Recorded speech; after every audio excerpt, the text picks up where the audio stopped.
Assalamualaikum warahmatullahi wabarakatuh. Sahabat Nur Ainiling dimanapun Anda berada, saat ini saya berada di tengah-tengah teman-teman Nasyiatul Aisyah yang sedang mengikuti kajian rutin Jumat sore di cabang Burneh. Selamat menyimak kajian yang akan kita sampaikan, dan pada hari ini yang bertindak sebagai pemateri adalah Ustadz Busiri. Bagaimana kajiannya? Kita ikuti bersama.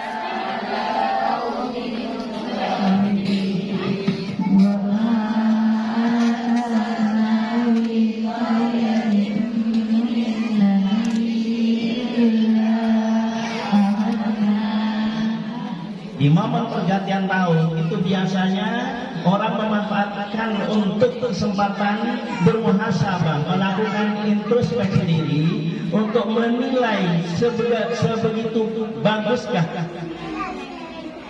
nilai kualitas diri kita, kualitas keberislaman kita, kualitas keberimanan kita.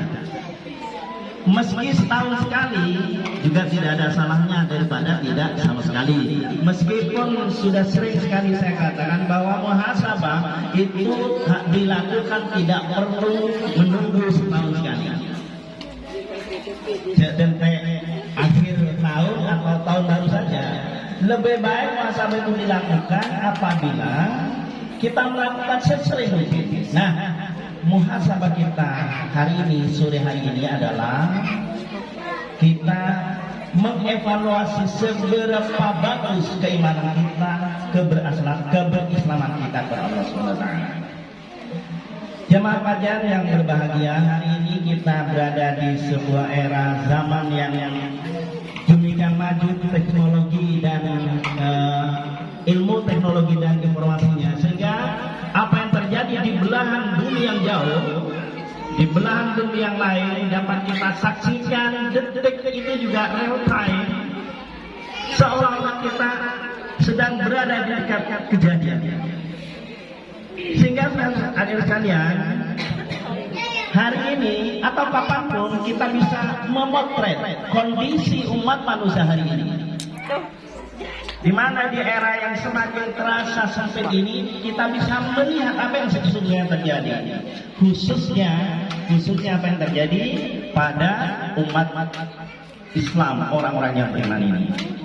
Nah, ketika kita memotret kondisi global umat Islam khususnya, maka kita menemukan sebuah kondisi umat ini secara global itu sungguh sangat memprihatinkan.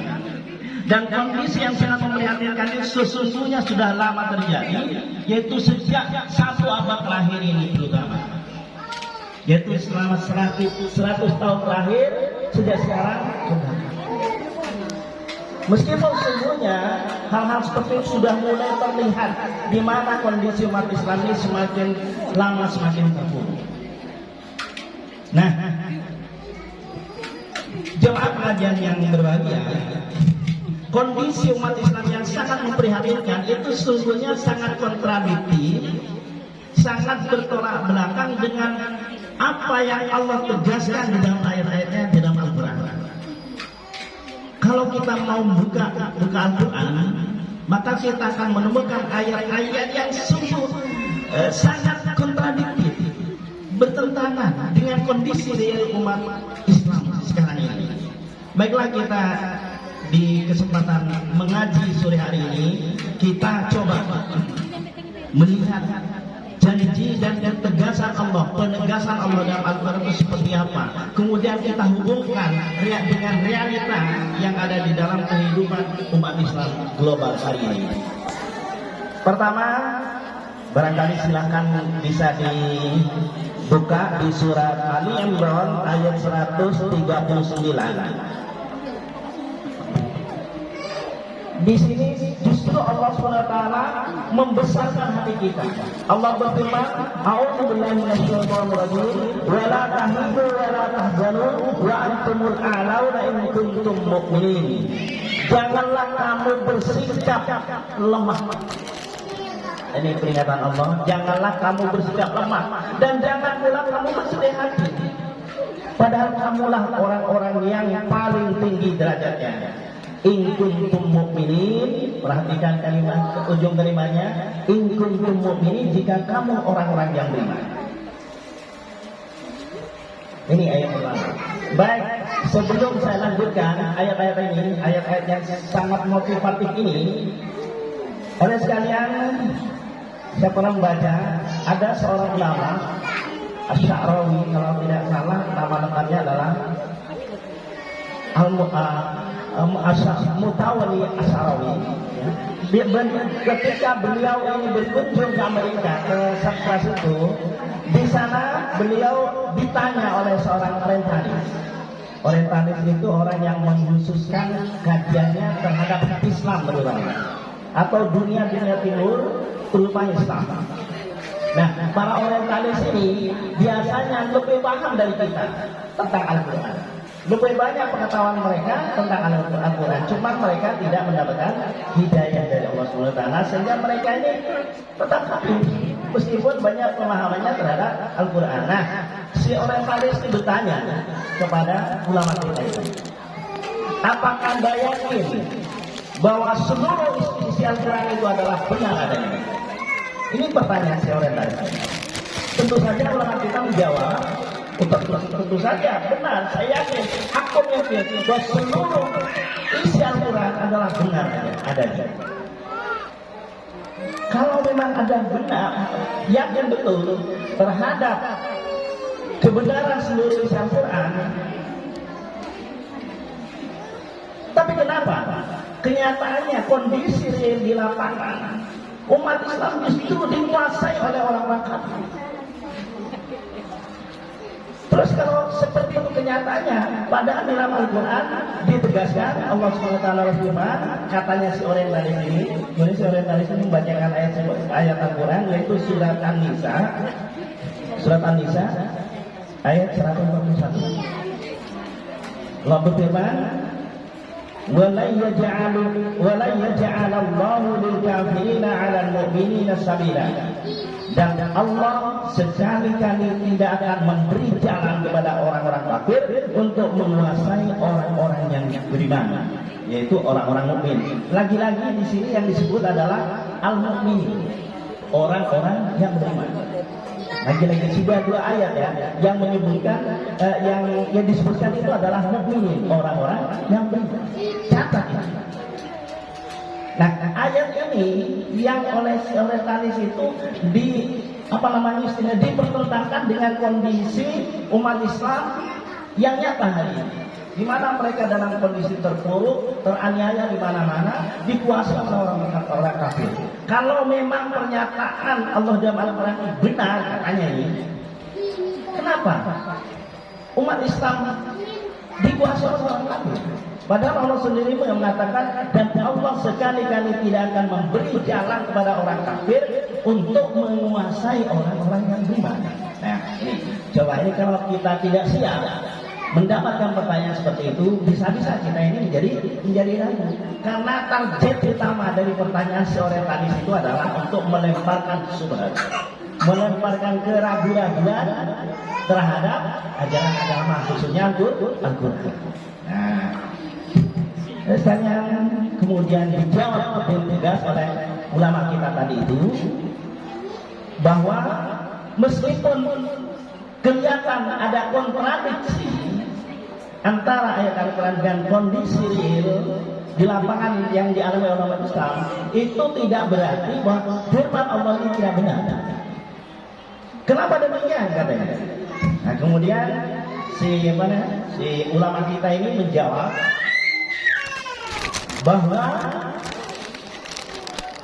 umat Islam hari ini, kenapa kondisinya seperti itu, seolah-olah tidak kunjung mendapatkan pertolongan dari Allah SWT, itu semata-mata karena level mereka, kualitas mereka tidak sampai kepada tingkatan beriman. Mereka hanya sebatas menjadi seorang muslim, tidak lebih. Itu pun muslim bukan muslim kafir. Gak perhatikan ini. Jadi Nanti kita jangan salah paham, gagal paham, seolah-olah ada dikotomi, perbedaan antara muslim dan mukmin. Jangan sampai seperti ini. Nanti di akhir pembahasan ini menjadi jelas. Jadi Asy-Sya'rawi menjawab, karena umat Islam saat ini masih sebatas apa tadi? Muslim. Mereka telah melaksanakan seluruh syiar-syiar Islam seperti sholat, zakat, puasa, haji dan ibadah-ibadah lainnya. Tetapi itu semua belum sampai kepada tingkat keberimanan mereka. Mengapa? Karena seluruh amalan mereka itu kebanyakan belum dilandasi, belum berangkat dari sebuah keimanan yang mantap dan mendalam, yang menjadi dasar dari seluruh amal soleh mereka, keislaman mereka. Itu. Jadi kalau diumpamakan ya, dianalogikan dengan hati, umat Islam ini, Islamnya itu cuma casingnya saja. Cuma casingnya saja yang muslim. Artinya apa? Imannya belum menembus. Ini digambarkan juga oleh Allah SWT di dalam salah satu ayat. Allah berfirman di dalam surat Al-Hujurat. Surat Al-Hujurat ayat 14. Allah SWT berfirman demikian. Qalat, kalau disambung sukun ya, kalau sukun jadi apa? Jadi kasrah. Qalat menjadi qalatil a'rab. Asalnya qalat al-a'rab. Matanya ada mati, ketemu dengan mati, itu menjadi hidup, tadi hidupnya ada di bawah. Sebagai kasrah menjadi qalatil a'rab. Amanna qul lam tu'minu walakin qulu aslamna walamma yadkhulul imanu fi qulubikum. Ini kondisi ini yang digambarkan sesuai dengan apa yang dijawabkan oleh Asy-Sya'rawi tadi itu. Artinya demikian, orang-orang Arab Badui, Al-Arab itu orang-orang Arab Badui itu berkata, kata Allah. Apa katanya orang-orang Arab Badui ini? Amanah, kami telah beriman. Tapi kemudian disangka oleh Allah Subhanahu wa taala, "Qul," katakan Muhammad, "lam tu'minu." Lam tu'minu, kamu belum beriman. Kamu yang mengatakan amanah, kami telah beriman, itu disangka oleh Allah Subhanahu wa taala. Katakan Muhammad, lam tu'minu, kamu itu belum beriman. Walakin qulu, akan tetapi katakanlah. Jadi orang Arab tadi apa Arab? Itu orang Arab Badui, orang Arab Desan itu ya. Itu suruh katakan saja dulu apa? Aslamna ya. Qulu aslamna. Katakanlah kami telah Islam. Jadi bukan amanah tapi aslamna. Mengapa? Karena sebenarnya mereka belum beriman, tidak bisa mengatakan amanah. Tapi katakanlah aslamna, kami telah Islam. Walamma yadkhulul imanu fi qulubikum, karena iman itu belum masuk ke dalam hatimu. Jadi imannya itu hanya sebatas casing saja, di luarnya saja. Ini kenyataan gambaran yang dibuat oleh Allah Subhanahu wa taala di dalam ayat itu yang menggambarkan tentang kebanyakan kondisi kebanyakan umat Islam secara global. Apakah semua seperti itu? Ya tidak, tentu saja ada sebagian yang betul-betul beriman, tetapi tidak representatif, tidak mewakili keseluruhan umat Islam di seluruh dunia atau di sebuah negeri. Sehingga apa? Sehingga kondisi umat Islam ini tetap terpuruk, mengenaskan, seolah-olah jauh dari pertolongan Allah SWT. Padahal janji Allah SWT jelas sekali. Apa saja janji Allah? Tadi sudah saya katakan ya, bahwa sungguhnya orang-orang yang beriman, lagi-lagi beriman, mukminin, itu jangan, kata Allah, jangan apa tadi? Jangan berkecil hati ya, tadi jangan bersedih. Nah ini, jangan kamu lemah, jangan pula kamu bersedih hati, padahal antumul a'laun, padahal kamu sekalian adalah orang-orang yang tinggi derajatnya. Itu mestinya orang beriman itu adalah orang yang tinggi derajatnya. Kemudian di ayat yang lain Allah SWT menegaskan wa anallaha ma'al mu'minin. Nah, lagi-lagi mu'minin, ya, ada disebut mu'minin. Sesungguhnya Allah itu bersama dengan orang-orang yang beriman. Bukan bersama-sama dengan siapa? Dengan orang-orang Islam. Bukan muslimin yang disebut, tapi mukminin. Kemudian yang ketiga,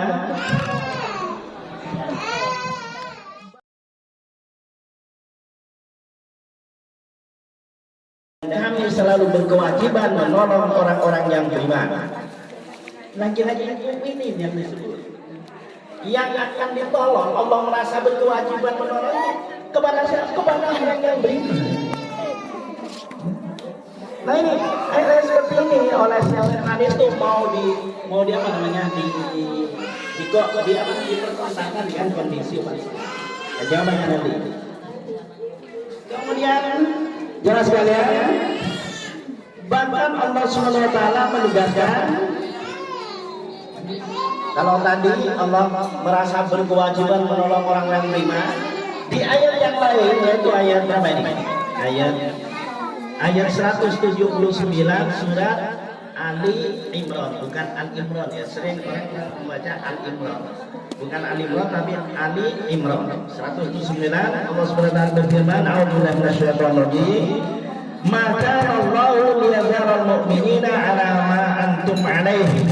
Artinya Allah sekali-kali tidak akan membiarkan no kere toro ya. Sekali-kali tidak akan membiarkan siapa? Lagi-lagi al-mu'minin yang disebut. Allah tidak akan membiarkan orang-orang yang beriman dalam keadaan kamu seperti sekarang. Coba ya. Ini jelas sekali ayat firman Allah, bukan sekedar hati. Ini jelas sekali Allah memberikan jaminan, penegasan bahwa orang-orang yang beriman itu pasti ditolong, tidak akan dibiarkan terpuruk, dan mereka adalah berderajat yang tinggi. Kenapa? Karena Allah berserta dengan mereka. Mereka siapa? Lagi-lagi adalah orang-orang yang beriman. Ya. Sekarang pertanyaannya adalah, sebenarnya tadi sudah terjawab pertanyaannya. Lalu kalau demikian apa bedanya? Mungkin terbesit pertanyaan itu. Apa bedanya orang beriman dengan orang Islam? Mungkin ada kesimpulan sementara dari jawab sekalian. Kalau demikian jadi orang beriman saja, tidak usah jadi orang Islam, kan gitu ya? Ini kesimpulan yang sama. Mengapa? Karena antara iman dan Islam sesungguhnya satu. Nah, orang Islam yang kondisinya terpuruk secara global ya, bukan secara parsial, tapi secara global seluruh dunia kondisinya seperti itu menjelaskan itu karena umat Islam masih apa tadi? Masih pada taraf Islam luar saja. Kata Islam sekarang apa? Islam KTP ya, Islam KTP, Islam pengakuan saja. Oh, ini banyak. Bahkan tidak sedikit ya kalau kita perhatikan di lingkungan nyata, di lingkungan kita, apalagi di medsos, itu jelas sekali. Bukan sekedar Islam KTP, Islam kesis itu, tapi mereka ada tidak sedikit, bahkan banyak orang yang punya tokoh itu kemudian bermetamorfosis menjadi apa? Menjadi orang-orang munafik. Silakan mentelangi di media massa ya, di mana di medsos, siapa saja mereka itu contoh-contohnya orang-orang munafik. Di sepanjang sejarah umat Islam, orang-orang munafik ini adalah orang-orang yang paling berbahaya. Dan itu hari ini sekalian, itu makin hari makin banyak. Awalnya mereka fasik itu apa? Fasik itu orang yang Islam banyak melanggar, banyak bermaksiat. Kemudian orang yang sering melanggar dan bermaksiat itu sedikit demi sedikit imannya menjadi lemah. Kenapa? Karena tidak mendapat petunjuk dari Allah SWT. Wallahu la yahdil qaumal fasiqin. Allah tidak akan memberi petunjuk kepada orang-orang yang fasik. Secara nyata jelas-jelas sengaja mereka itu melanggar aturan Allah Subhanahu wa taala. Sengaja berbuat dosa, bahkan bangga dengan dosa-dosa. Itu adalah orang fasik. Nah, orang fasik ini pada level berikutnya akan menjelma menjadi orang-orang munafik. Bagaimana orang yang seperti ini akan mendapatkan pertolongan dari Allah Subhanahu wa taala? Nah, ini.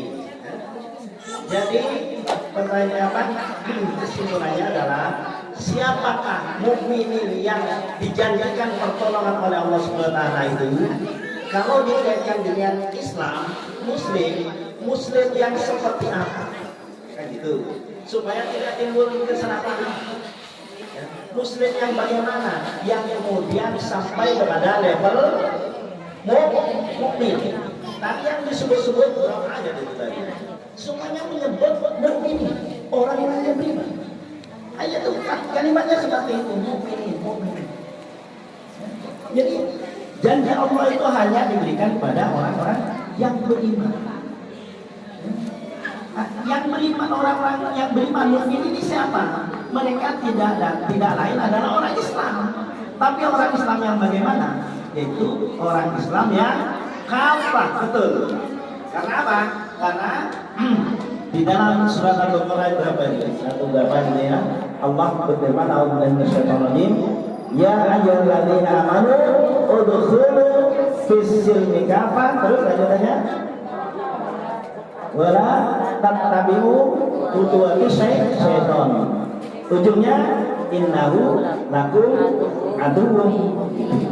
Nah, itu adalah muslim sejati. Mukmin sejati itu adalah tidak ada lain adalah orang-orang Islam yang kafir. Siapa orang-orang yang Islam? Orang-orang Islam yang kafir itu yaitu orang-orang Islam yang menerima seluruh syariat agama ini, syariat Allah yang turun melalui Nabi Muhammad SAW ini secara total, secara absolut, tanpa pilih-pilih mana yang harus diambil, mana yang ditolak. Semuanya diterima. Nah, keislaman orang muslim yang kafir itu seluruh aspek kehidupan, bukan hanya apa? Bukan hanya melaksanakan sholat, bukan hanya sekedar berzakat, puasa. Kalau begitu, apa artinya sholat, puasa dan sebagainya? Kalau tidak mengantarkan seseorang menjadi muslim kafir.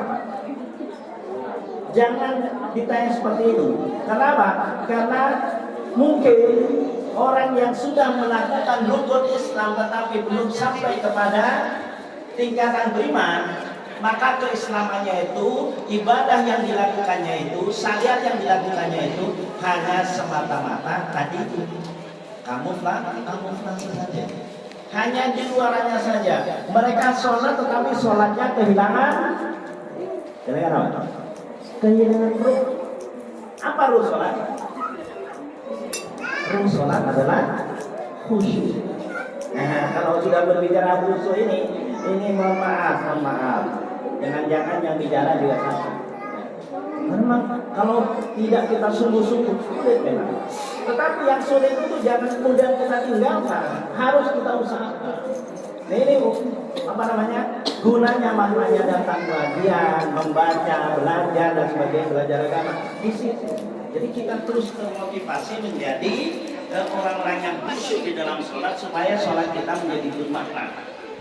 Yaitu sholat yang khusyuk, hanya sholat yang khusyuk dan tulus ikhlas. Nah, ini bukunya dipanjang. Jadi ibadah syariat agama ya, itu kemudian menjadi betul-betul memberi arti kepada seorang muslim, mengantarkan dia kepada level yang lebih tinggi sebagai muslim yang beriman adalah apabila mereka melaksanakan syariat itu, semua ibadah yang mereka lakukan, semua amal soleh yang mereka lakukan itu dilandasi oleh keimanan yang kuat. Contoh ketika kita datang kemari, itu apa motivasinya? Nah, ini yang saya maksud introspeksi tadi itu. Muhasabah. Tanya. Makanya saya sering mengatakan, mari kita luruskan ya. Luruskan ya.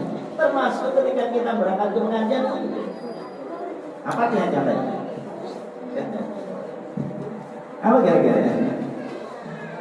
Niatnya adalah semata-mata menuntut ilmu untuk meraih keridhaan Allah.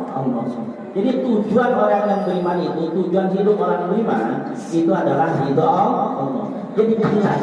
Jadi menjadi muslim yang kafah itu adalah mukmin muslim yang mendasari amal solehnya, dengan landasan iman, dengan tujuan satu, ridha Allah. Nah, ketika kita membuat fondasi seperti itu dengan tujuan yang sebenarnya jelas seperti itu, insya Allah kita menjadi muslim yang kafah. Bukan hanya muslim ketika sholat saja, bukan sekedar muslim ketika kita berpuasa sepanjang hari saja, tetapi aspek-aspek kehidupan kita semuanya berporos kepada ajaran Islam. Termasuk apa? Termasuk di bidang sosial, di bidang ekonomi, di bidang politik, ya kan?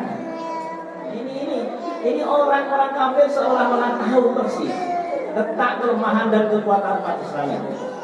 Yaitu ketika mereka aktif di bidang politik dan ekonomi, itu dilarang oleh mereka. Kalau kita cuma sholat di masjid saja tanpa mempedulikan soal ekonomi, perkara kita belanja ke mana? Alfamart, tidak apa-apa. Kalau orang beriman tidak, lebih mengutamakan belanja kepada sesama muslim. Ini iman loh ya. Ini jangan dianggap enteng. Jangan dianggap enteng.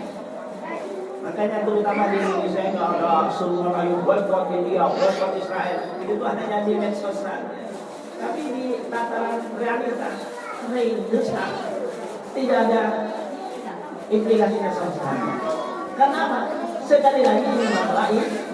Kalau imannya kuat, kalau iman kita kuat, maka komitmen kita menjadi kuat terhadap dinul Islam, terhadap sesama muslim. Ini baru masalah ekonomi, apalagi masalah politik lebih berat. Nah itu sengaja dipisah oleh orang kafir itu supaya umat Islam tidak menyentuh bidang-bidang ini. Mungkin cuma bagian namanya silahkan. Nah, baiklah sekalian, itu kira-kira saya paham ya. Jangan sampai ada pemahaman yang salah tentang iman dengan Islam, dengan antara muslim dan mukmin.